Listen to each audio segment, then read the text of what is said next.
Welcome to Something More with Chris Boyd, certified financial planner practitioner and founder of Asset Management Resources, LLC, a registered investment advisor firm. We call it Something More because we like to talk not only about those important dollar and cents issues, but also the quality of life issues that make the money matters matter. Here he is, your fulfillment facilitator, your partner in prosperity, advising clients across the country, your host, J. Christopher Boyd. Everyone, welcome to Something More with Chris Boyd. Here with Jeff Perry, investment advisor representative with Asset Management Resources. Sorry, I'm facing a cold here. I sound a little bit nasal. You do. We can tell. We can tell. You know? Yeah. My resonance is a little deeper than usual.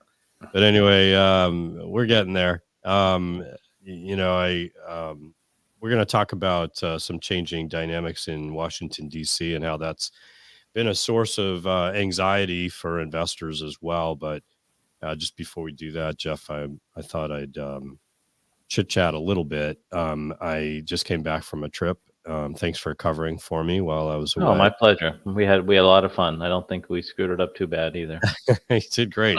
So Krista and I have, included in part of our Something More is the idea of some travel. And, awesome. Part of our planning has been to, be able to do some of those kinds of experiences. That's also part of what leads to fulfillment is seeing new places, meeting new people, and having some travel in the process. So we had a great trip to Italy, and had the opportunity to kind of go pretty much across, all across Italy, and so it was a fun experience. Did you have a favorite spot, city? Kristen loved Venice. I think I was partial more to Sorrento, Capri. We went to the island, coastal areas, which I guess feels a little more familiar, right? I've never been to Capri or Sorrento, so I don't know. Well, they were very different in view, but from around here, but coastal experience is kind of where I was going with that, right? And obviously an economy that's geared toward, I think that local economy geared toward a tourist kind of inversion and enjoyment of the environment there. But in any case, it was great. The history in Rome, there's so much to see. We saw had a tour of the Colosseum and a walking tour throughout, lots of places to see in Rome and the Vatican. So many. It feels, when we were there, it felt like a rush, though. It felt like a blur. Yes, Rome, just so much to see. Everything you go by is something. Yeah, it's very true. And there's this sense of like, I'd really like to dive into that a little bit more and understand it more, and the art, the history, the culture, the religion in this case, and all of that. And then of course we had a wine tasting in Tuscany. That was fun. So in any case, Tuscany. Lots of things to enjoy. So hopefully someday we'll go back, but other places we'd like to see first. So there's so many places to go. But your initial point about being intentional about wanting to travel and preparing financially to travel and all those things are really relevant, though. I mean, that's part of what can be that bring fulfillment. We all work hard and got to pay our regular bills, and there's a lot to do and think about and all that. But sometimes when you have these kinds of experiences, it can really be something you can look forward to and enjoy and treasure in time. So in any case, I just thought I'd mention that in passing, and let's dive into other things. And you brought back a cold as a souvenir. Yeah. Well, when we were on a tour, and so you're on a bus with 40 other people, and I could hear people coughing, and I was like, oh boy, here we go. I'm up next. I pulled out the mask when we were in these massive crowds, in the Vatican or wherever it was, and but trying to avoid COVID and so forth, but still can catch a cold. That's just the way it is, so life. But when you were gone, the political and geopolitic world was a lot happening, consuming our headlines. Yeah, and I think there's a lot of anxiety around some of this stuff. I agree. with whether it's what's happening overseas with the attack on Israel we were in Florence, I think it was, and there was these two marches. What do you call it? Demonstrations. Right. Yeah, one was for Palestine, and next day there was one for Israel. But it was very noticeable and unsettling. So yeah, it is unsettling. Yeah. Not the least of which, we've got, the need for, are we going to send aid to different countries, whether it's Israel or Ukraine, and holding that up had been the speaker scenario, but we've Right. gotten that resolved now. Let's talk about that for a We minute. did get it resolved after 22 days without a Speaker of the House of Representatives. We had an interim one. McHenry was the interim one, but under the rules of an interim speaker and the constitutional restrictions, all the interim speaker is actually allowed to do is to serve over the House for the election of the next speaker. So it's pretty limited.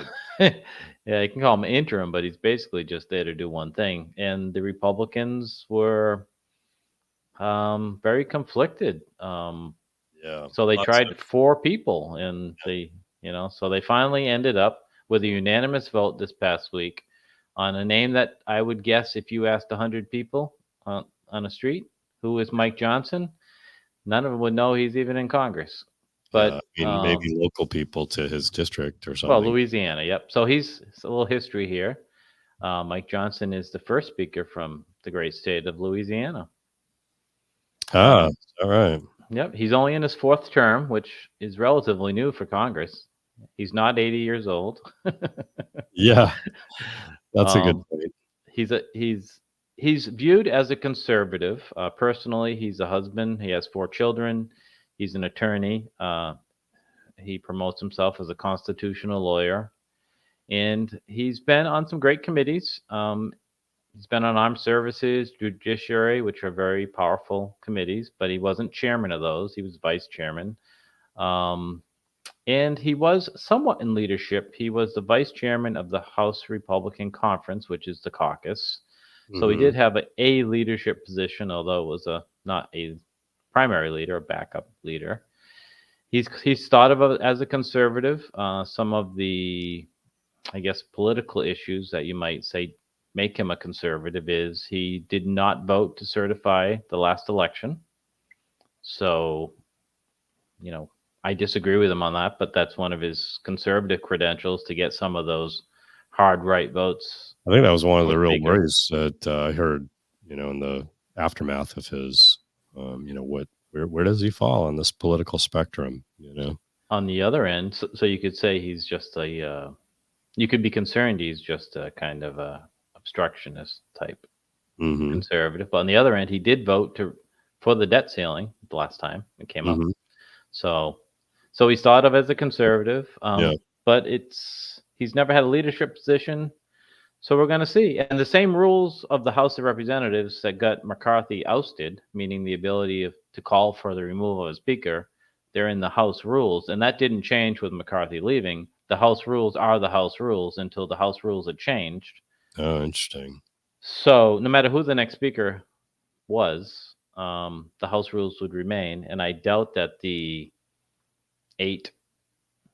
committee of 8 there, the ones that are responsible for removing McCarthy and held up some of the other nominees, if you will, I doubt they're going to be really willing to change the rules, although they could have some partners from the Democratic side of the aisle eventually change the rules. There's some discussion on that. Yeah. And the first act of this new speaker, Johnson, was to put forward a resolution in support of Israel. Yep. And that passed, I think only 10 Democrats voted against it. All the Republicans voted for it. So that's a positive first step. And Speaker Johnson seems to be saying the right things about being focused on a looming deadline of November 17th, which is when that's our big worry, right? The government runs out of money the next time. So the fiscal year ended September 30th, right? Yep. And if you recall that there was a last minute deal to extend the current budget, continuing resolution to apply to keep the government running, which is really what I guess got McCarthy in trouble, right? Yes, I guess so. With the wing of the party, right? The straw that broke his back, right? And Yeah. we can go off on a tangent about how ridiculous it is that 8 people can affect the body that much of 435, but that's what did happen. And Yep. and McCarthy, so we're in this in limbo where to actually pass the budget, there's a lot that has to be done, and probably very challenging to do in the time that remains. In reality, maybe they can pass some of the how many are there? 8 different appropriation bills that are sitting there. They've got 2 of them done or something. I forget what it was, but there's a lot to be dealt with. And so Speaker Johnson is, I like his tone so far. He says our first preference is to pass the entire budget for the entire fiscal year, but if not, maybe a half year one, and if we have to, another continuing resolution. So he at least seems open to the various possibilities, for good governance and planning, and all the reasons that we should all have a budget. Our government should have a budget. Not an easy position to step into, and obviously contentious times, and some difficult financial challenges to deal with. I like one of the comments. He hasn't been there long enough for people to hate him. Yeah. So maybe he's got some goodwill that people will, like a honeymoon period, that he can get some of these things. And one of the things, Chris, that is out there right on his plate, in addition to the budget, is President Biden's proposal for spending in wake of the terrorist attack by Hamas on Israel. President Biden, listeners will remember that the president put out $105 billion package for not only for Israel, for increased support of Israel, but Ukraine as well. And the president put in some funding for border security here, and et cetera. So it's a package deal. It's I guess we can argue whether or not you should put things together. I would prefer that you don't, but that's our modern congressional appropriation process, where you put things together to get them done, and buy people into one or the other. So whether or not the House accepts that bill, or they try to separate that funding. A side note, not to go on about Speaker Johnson, but he opposed the last bill for funding for Ukraine. So I don't know if he'll be receptive to this combined package. Yeah, and there's a rabbit hole waiting for me there. Yeah. Look, I mean, I don't know if everyone agrees. Obviously they don't, but in my mind, it's, I understand there's, I think, pretty wide consensus that there's a desire to provide support to Israel in the wake of these attacks, and growing instability and the risks in the region. I think in the case of Ukraine, I mean, I think there's an understandable and reasonable concern to say, hey, we want to be clear that the money's being spent responsibly, and so forth, and how we're helping in Ukraine. That's reasonable. That being said, I don't see the upside of not supporting Ukraine. For a democratic government, right?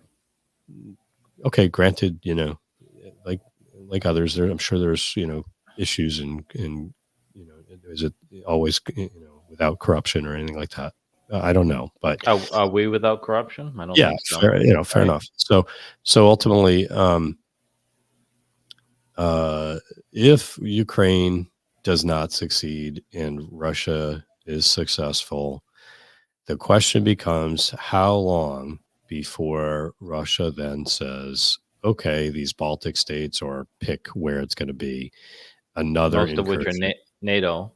that states, are NATO countries. powers, and Right. now we're in the thick of it because we are supporting NATO. We're in NATO, and we're going to support other NATO countries. The idea of trying to weaken Russia and strengthen Ukraine and push them back and weaken their ability to do this in the future is in U.S. self-interest, as well as support of an ally of sorts, right? I think it's ultimately in our own best interest to try to prevent our people from having to get bogged down in these kinds of skirmishes in the future. 100% agree. And not only is it in my opinion, an accurate analysis of today, it's also historically accurate. We could spend more time than we have going through examples of when we did not finish the Yeah, job, or yeah, when we waited too long, or when we backed out too early, whatever the situation is. Some people are calling it a proxy war, and that's not an offensive statement to me. We're yeah. fighting our enemy without putting Americans on the ground, and Yeah, I mean, at this point, they're our adversary, but it's not a long stretch to see it become an enemy situation, right? I think the reuse of the term "axis of evil" Yeah, yeah. since the terrorist attack on Israel is W. Bush. correct. Right? But it's, maybe some of the names have changed, but the Right. new axis is real, and it is evil, and it does not have our best interests at heart. And it doesn't have, maybe this has an impact on our economy. I don't know if I have time to talk about that, but it has a greater impact on our economy if Russia turns into the next Germany, for example. World War II, pre-World War II scene, when we had a power trying to take a country, nobody doing anything, trying Right. to take a country, being the appeasement strategy, Yeah, right? So I hope that we have learned our lessons and not bound to repeat them, as they say. yeah. I think it's a fair point. Mhm. And I mean, the which countries are the axis today is a fair point, but you still Mhm. have North Korea in that mix. You still You have do. China now I, China, perhaps a question of, are they an adversary? I think Brian articulated it well. They're a trading partner. We'd like them not to be an adversary, but I think there clearly are tensions in the region and I guess my point is, they're one step away from being in it if they choose to take advantage of these other conflicts that we're focused on and if we attempt to want take to, Taiwan. I think it's very understandable. People want to say, "Why is this our problem? Let's not make it our problem. Let's not spend our money. There's things we would rather spend that money on here at home. All valid and true, but just because you don't choose to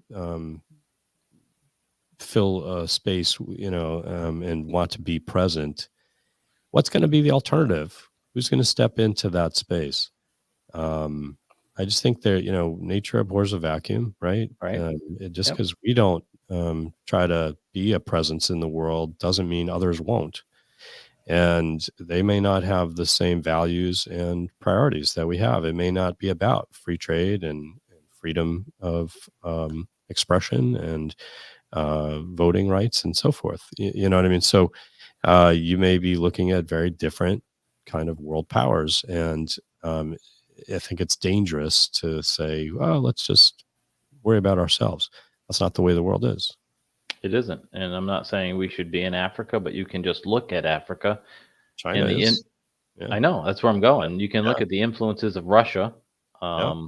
and China in Africa, whether it be pillaging and robbing their natural resources for their own economic gain or for their political power in the region. But you are correct. And so the opponents of Ukraine would say we should secure our border. I hope we can do two things at once. I mean, we should Right. secure our border, but that doesn't mean we shouldn't partner with our European allies, which is Yeah. Well another. said.